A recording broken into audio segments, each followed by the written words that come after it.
Hi, this is Fred Wheeler. I want to talk to you about the Dungeon Masters Guild that's been announced today. Wizards of the Coast has got an article on their Dungeons & Dragons website. You can read the article yourself. In the description below I've left a link. So what is the Dungeon Masters Guild? Well, it's an online, community-based, self-publishing Dungeons & Dragons 5e content website. And it's for you. Wizards of the Coast has collaborated with One Bookshelf, an online shop. This has eliminated the need to actually raise money to publish a physical book or convince a publishing company to actually publish your Dungeons & Dragons material. This is the most amazing news the D&D community could have. So what can you actually upload to the Dungeon Masters Guild website and publish? Any kind of Dungeons & Dragons 5e content that is new. That means adventures, races, classes, monsters, backgrounds, artwork, maps, Forgotten Realms specific content. What you can't put up is your own campaign worlds. You have to use the open game license for that. And you won't be able to use the other Wizards of the Coast settings, only the Forgotten Realms. So can you make money from your D&D content? Well, yes you can. You can set the price. You can set it as free, pay what you want, or you can actually fix the price. You'll get 50% of the royalties from the sale of your product. The other 50% goes to Wizards of the Coast and One Bookshelf.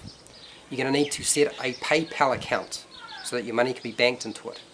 And every time you draw money from PayPal account, you're going to be charged a $2 transaction fee. So make sure the money builds up before you draw it out. The other thing is, your money is not going to be available straight away. After the sale, Wizards of the Coast holds the money for 60 days. This is to stop fraud. Does Wizards of the Coast approve your content before it's published online? Well, no, it doesn't. But if you break the content guidelines, there are a few things that can happen. You might not get paid for the titles that you sold. You can be removed as a Dungeon Master Guild content creator, and your content can be removed from the website. Okay, so here is the new Dungeon Masters Guild. This is the home web page. So we'll just scroll on down, and the first thing you see, the most popular Dungeon Masters Guild titles. There's already something up there. We have the Dungeons & Dragons Adventure League titles as well. That's all the Expedition Adventures. I wonder if they have them all. I never really liked Expedition Adventures myself, but I know a lot of people wanted them. Then we have the Dungeons & Dragons 5e content that's been released. Moving down, we have more Dungeon Master Guild titles, and then we have the classic Dungeons & Dragons titles that have been re-released. Keeping going, and we have Dungeons & Dragons comic book at the very bottom. Well, that's quite interesting. Okay, let's go back and have a look at the Dungeon Masters Guild content. If we have a look at the most popular Dungeon Masters Guild titles, we can see that Matthew Mercer's Gunslinger Martial archetype for the fighter and the Blood Hunter class are the most popular. I'm not surprised. Let's have a look at some of the other content. Okay, I don't know if you can see this clearly, but I found some map packs for monster art.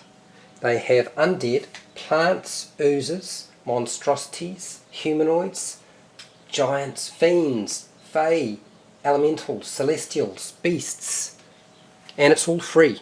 Okay, I was just looking through some of the available material and I found this, the Dungeon Masters Guild Creator Resource Map Pack. It is a zip file, it costs you nothing, and you can use it in your own published material, royalty free, which is awesome. It's taken me a few hours to find all the information you might want, so if you click onto the top right corner of the Dungeon Masters Guild web page, right here,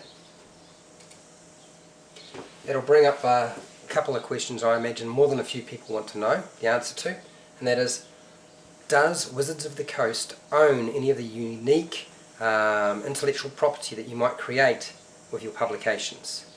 Well, the answer is no. No, they don't. But the Dungeon Masters Guild agreement does grant Wizards of the Coast and other Dungeon Master Guild authors permission to use your material. What does that mean?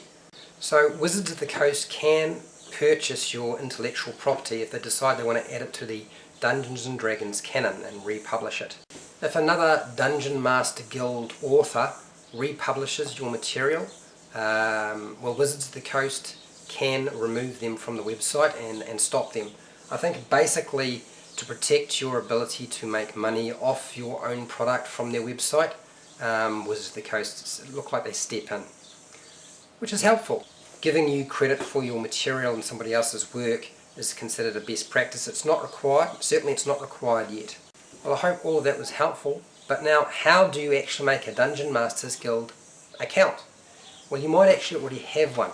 If you have an account with D&D Classics, RPG Now or Drive-Thru RPG, you can use the same account information. So top right corner, click on and fill in your name, your email address and a password, and you're ready to go. I have included the Dungeon Masters Guild web address in the description below, so you can check it out for yourself, and I suggest you do.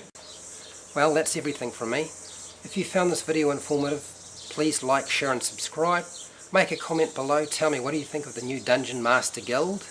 And till next time, may all of your adventures cause soft drink to shoot from your nose.